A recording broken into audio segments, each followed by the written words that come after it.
कहानी के शुरुआत में हमें रास्ते में जाते हुए दो बसेस को दिखाया जाता है। उस बस में बहुत सारी फीमेल स्टूडेंट्स होती हैं, जो वे सभी अपने क्लास के लिए जा रही होती हैं। उन्हीं में से एक का नाम मित्सुको था, जो दिखने में काफी प्यारी थी। वो अपनी नोट्स बुक में कुछ लिख रही होती है। तब उसकी फ्रेंड्स उससे कहने लगती हैं कि क्या तुम हर वक्त लिखती रहती हो, क्या मिलेगा इस तरह की नोट्स बनाने से। यहाँ देखो सभी लोग एंजॉय कर रहे हैं, तुम भी क्यों नहीं करती। ये कहकर उसकी फ्रेंड उसकी नोटबुक को छीन लेती है और उसका पेन नीचे गिर जाता है और वो अपना पेन उठाने के लिए जैसे ही झुकती है, तभी हम देखते हैं कि उस समय कोई चीज बहुत तेजी से आती है और उस लड़कियों के साथ उन दोनों बसेस को आधे पर से ही काट देती है, जिसकी वजह से सारी की सारी लड़कियां दो हिस्सों में कट जाती हैं। इसी के साथ जैसे ही मित्सुको ऊपर उठती है, तब यह देखकर काफी हैरान हो जाती है कि यह क्या हो गया। अब क्योंकि वो नीचे पेन लेने के लिए झुकी थी, इसीलिए बच गई थी। यह देखकर बहुत ज्यादा डर जाती है और बस से उतरकर भागने लगती है। यहाँ पर हमें पता चलता है कि इन सभी को काटने वाली चीज कुछ और नहीं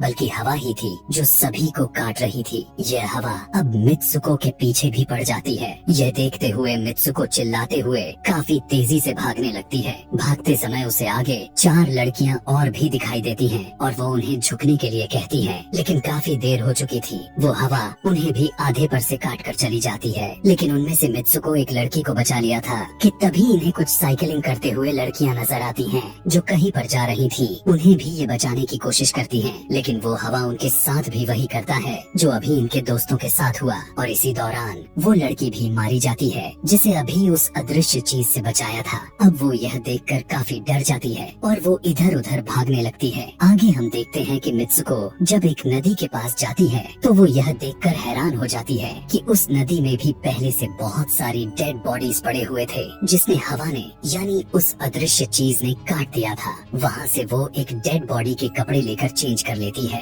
अगले सीन में हम देखते हैं कि मित्सुको चलते चलते एक स्कूल में पहुँच चुकी है, जहाँ पर और भी बहुत सारी फीमेल स्टूडेंट्स थीं। उनका यूनिफॉर्म मित्सुको के यूनिफॉर्म से काफी डिफरेंट था। यानी यह भी था कि वो तो उनके स्कूल के स्टूडेंट तो नहीं थी कि तभी एक लड़की मित्सुको के पास आती है और उससे कहने लगती है कि तुम कैसी हो। दरअसल देखा जाए तो वो लड़की उसकी बेस्ट फ्रेंड थी, लेकिन मित्सुको उससे पूछती है कि क्या तुम सच में मेरी बेस्ट फ्रेंड हो, क्योंकि उसे कुछ भी समझ में नहीं आ रहा था कि उसके साथ हो क्या रहा है। वो काफी सदमे में थी। यहाँ पर हम यह भी जान पाते हैं कि मित्सुको और उसकी बेस्ट फ्रेंड काफी ज्यादा एक दूसरे को प्यार करती हैं कि तभी वहीं पर तेज हवा चलती है और मित्सुको डर कर बिल्डिंग के अंदर चली जाती है। उसकी बेस्ट फ्रेंड को कुछ भी समझ में नहीं आ रहा था कि ये हो क्या रहा है। वो मित्सुको से पूछने लगती है कि तुम इतना ज्यादा कांप क्यों रही हो और इतना ज्यादा डरी क्यों हो, तुम्हें हो क्या गया है। तब मित्सुको अपने बेस्ट फ्रेंड को सब कुछ बता देती है कि किस तरह से एक हवा का झोंका आया और उसके स्कूल के सभी स्टूडेंट्स को काट कर चली गई। यह सुनकर उसकी दोस्त उसे विंडो के पास ले जाकर उसकी हाथ बाहर निकाल कर कहने लगती है कि ये देखो,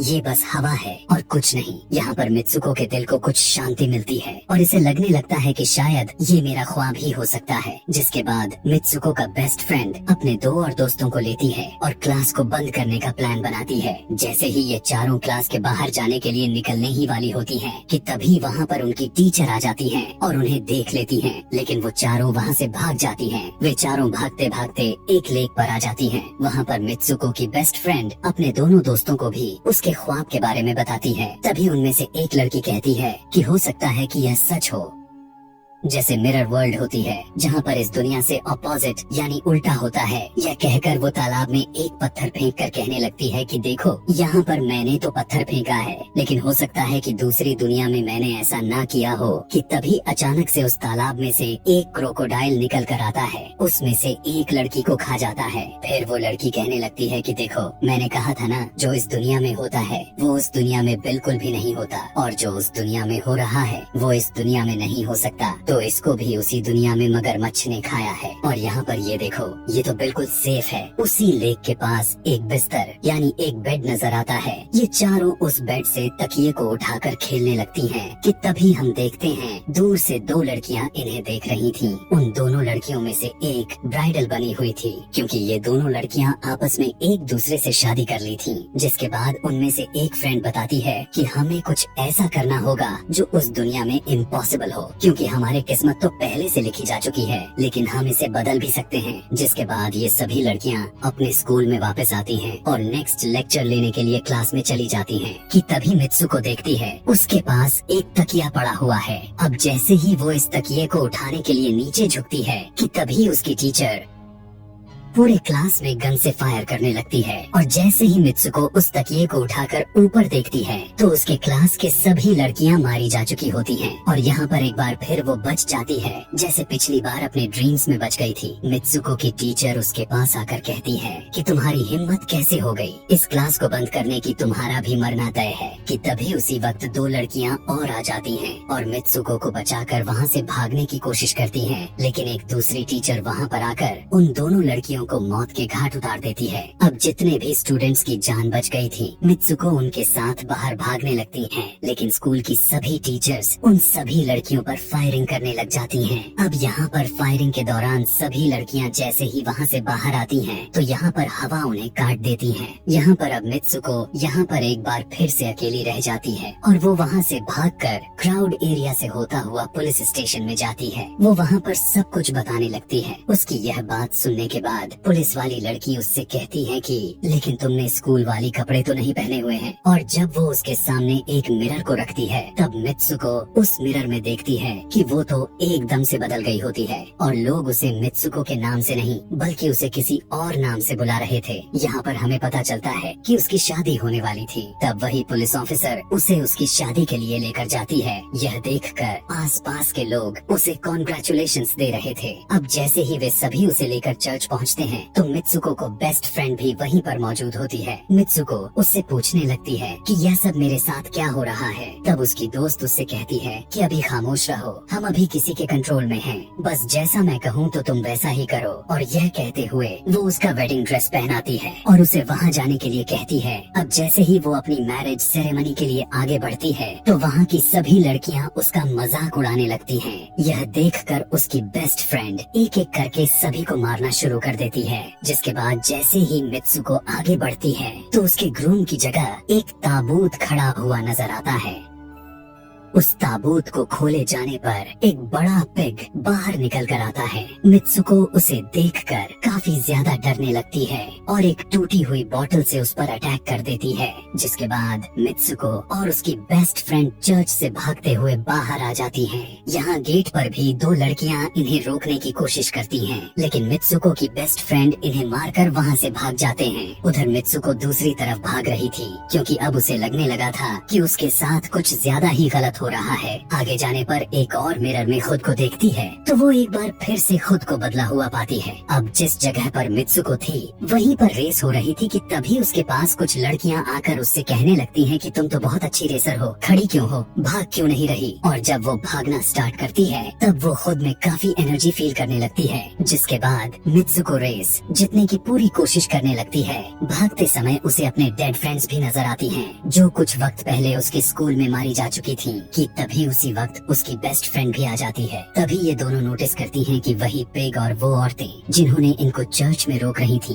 वो सभी इन्हीं के तरफ आ रही थी। भागते समय कुछ लड़कियां मित्सुको से कहने लगती हैं कि इस दुनिया से बाहर चली जाओ। इसके बाद हम आगे देखते हैं कि मित्सुको भागते भागते एक सुनसान अंधेरी जगह पर आ जाती है। वहीं पर कुछ स्टूडेंट्स नजर आती हैं जिन्होंने यूनिफॉर्म पहना हुआ था। वो सभी लड़कियां मित्सुको से कहने लगती हैं कि हम सभी मरे हुए हैं और तुम्हें भी मार देंगे। लेकिन तभी मित्सुको की बेस्ट फ्रेंड वहाँ पर आकर उस लड़की को मारकर वहाँ से मित्सुको को भगा ले जाती है। मित्सुको की बेस्ट फ्रेंड उसे अपना नाम जोर जोर से पुकारने के लिए कहती है, जिस पर मित्सुको अपना नाम जोर जोर से लेने लगती है। इसी के साथ मित्सुको अपना असली रूप में वापस आ जाती है। उसकी बेस्ट फ्रेंड उसे अपना हाथ दिखाते हुए कहती है कि प्लीज मेरे हाथ में जो वायर लगी हुई है उसे बाहर खींच दो ताकि मैं इस दुनिया से बाहर जा सकूं। लेकिन मित्सुको को डर भी था कि कहीं यह वायर खींचने से उसकी जान न चली जाए। और क्योंकि मित्सुको अपने बेस्ट फ्रेंड को काफी ज्यादा प्यार करती थी इसलिए वो ऐसा नहीं करना चाहती थी, लेकिन ज्यादा उसे फोर्स करने पर वो उसकी वायर्स खींच देती है। वायर खींचते ही उसकी बेस्ट फ्रेंड की बॉडी दो हिस्सों में बट जाती है और तभी उसी वक्त उसे एक गेट नजर आती है। उस दरवाजे से बाहर आने पर वो देखती है कि अब वो आदमियों की दुनिया में आ चुकी है।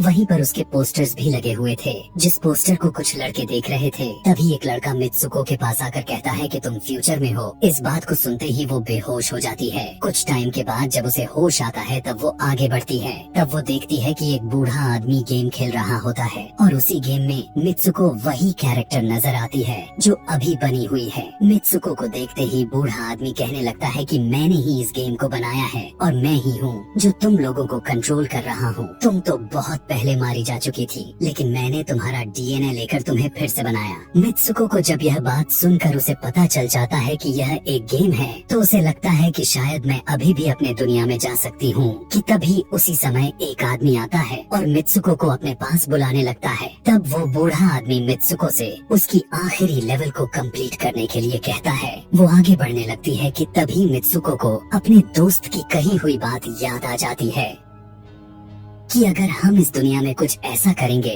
जो दूसरी दुनिया में इम्पॉसिबल हो तो तुम इस गेम से बाहर आ जाओगी। और इसी के साथ वो इस आदमी का गला दबा देती है और कहने लगती है बस करो हमारे साथ खेलना। यह कहकर मित्सुको उस बूढ़े आदमी की छड़ी को उठाकर अपने पेट में घुसा देती है, जिस वजह से उसकी मौत हो जाती है। और यहाँ पर हम देखते हैं कि बूढ़ा आदमी यह सोच भी नहीं सकता था कि मित्सुको ऐसा कुछ कर सकती थी और इसी के साथ उसकी डेस्टिनी पूरी तरह से चेंज हो जाती है। वो इस दुनिया में यानी गेम में तो मर चुकी थी, लेकिन असली दुनिया में वो अभी भी जिंदा थी। आगे हमें ये भी दिखाया जाता है कि मित्सुको के बाकी के कैरेक्टर्स भी किसी न किसी वजह से अपने आप को मार लेते हैं और अब वे सभी गेम का पार्ट नहीं थे। अगले सीन में हमें मित्सुको को बर्फीले जगह पर लेटा हुआ दिखाया जाता है और अब वो अपने रियल वर्ल्ड में आ चुकी थी। और इसी के साथ यह दिमाग घुमा देने वाली कहानी यहीं पर खत्म हो जाती है। आगे और भी ऐसे ही एक्सप्लेनेशन मूवीज देखने के लिए कमेंट में नेक्स्ट लिखना ना भूलें। Thanks for watching.